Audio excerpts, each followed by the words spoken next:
ఏం బ్రతుకురా ఇది ఇలా తగలడింది. కష్టపడి చదివితే మంచి జాబ్ వస్తుంది. మంచి జాబ్ వస్తే లైఫ్ లాంగ్ హ్యాపీగా బ్రతికేయచ్చు అని ప్రోగ్రామ్ చేసి పెంచారు కదరా చిన్నప్పటి నుంచి. హ్యాపీనెస్ పక్కన పెట్టరా, సరిగ్గా నిద్ర కూడా పట్టట్లేదు మావా. చీదినమ్మ జీవితం, బ్రతకాలంటేనే భయం వేస్తుంది మావా. రేపిచ్చాడా కష్టపడి చదివితే మంచి జాబ్ వస్తుంది, జాబ్ వస్తే లైఫ్ లాంగ్ అంతా హ్యాపీగా ఉంటుంది అనే థాటే పెద్ద మిత్రా మామ. మన పేరెంట్స్, స్కూళ్ళు, టీచర్లు అందరూ కలిసి కుమ్మక్కయి మన జీవితాన్ని కుడిపేయడానికి రాసిన పెద్ద కన్స్పిరసీ రా ఇది. మరెందుకురా ఇలా అబద్ధాలు చెప్పి పెంచడం? అదేదో ఎంత కష్టపడి చదివినా చచ్చేదాకా గాడిదిల్లాగా పనిచేయాలని చెప్తే మనసుకు నచ్చిన పని చేసుకుని బ్రతుకుతాం కదరా. ఓ దర్జాగా బ్రతికేలేకపోయినా నచ్చిన పని చేసుకున్నామనే మెంటల్ పీస్ అన్న ఉంటుంది కదరా. ఛే, అలా చెప్పాలనున్నా చేసే ధైర్యం ఎవడుకుందిరా ఇక్కడ అంతా. లేరా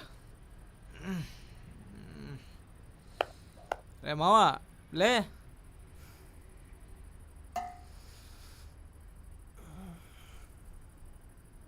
రే మావా, ఇక్కడ ఉన్నదంతా గొర్రెలరా.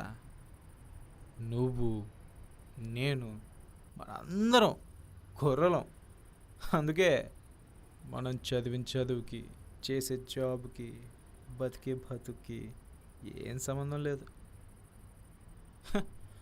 అప్పుడెవడో ఇంటర్లో ఎదవ ఎంపీసీ తీసుకున్నాడని ఇంట్లో తిడతారు, చీప్గా చూస్తారు అని మ్యాథ్స్ రాకపోయినా నేను కూడా ఎంపీసీ తీసుకున్నారా ఇష్టంతోనా?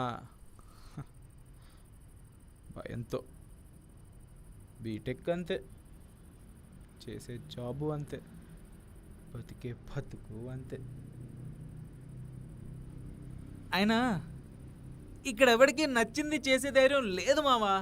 ఒకవేళ ఉన్నా పేరెంట్స్ ఏమో ఎమోషనల్ బ్లాక్మెయిల్ చేసి, స్కూళ్ళు కాలేజ్లు బ్రెయిన్ వాష్ చేసి వీళ్ళందరినీ హైబ్రిడ్ గొర్రెల్లా తయారు చేస్తున్నారు రా.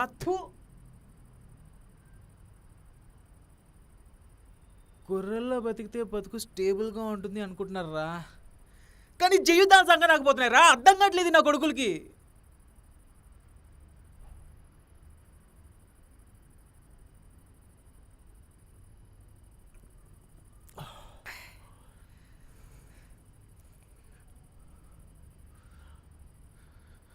నాకు బ్రతకాలని లేదురా. ఇలాంటి లైఫ్ నాకు ఇంకొక నిమిషం కూడా బ్రతకాలని లేదురా. ఈ స్టేబుల్ లైఫ్ నాకు వద్దురా. హ్యాపీ లైఫ్ కావాలి మావా. ఈ స్ట్రెస్, ఈ మెంటల్ టార్చర్ నా వల్ల కావట్లేదు మావా. నిద్ర కావాలి మావా.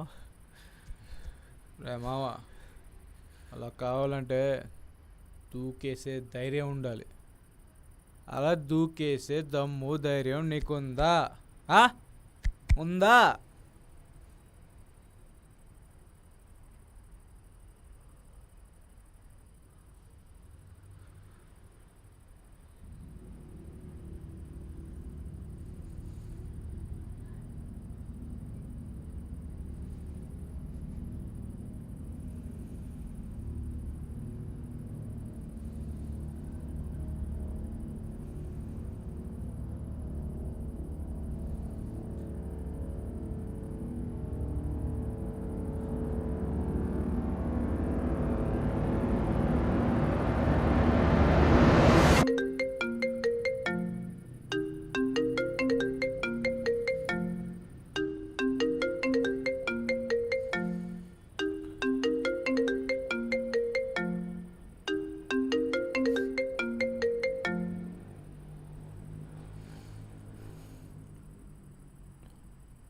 Hello,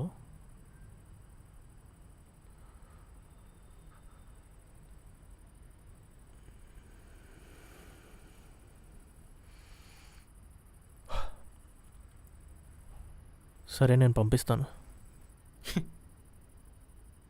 bye.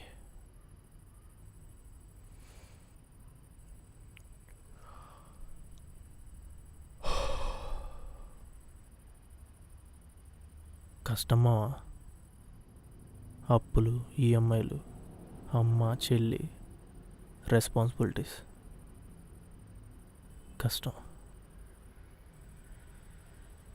లైఫ్ మావా, లైఫ్ ఇక్కడతో అయిపోలా, ఇప్పుడే స్టార్ట్ అయింది లైఫ్.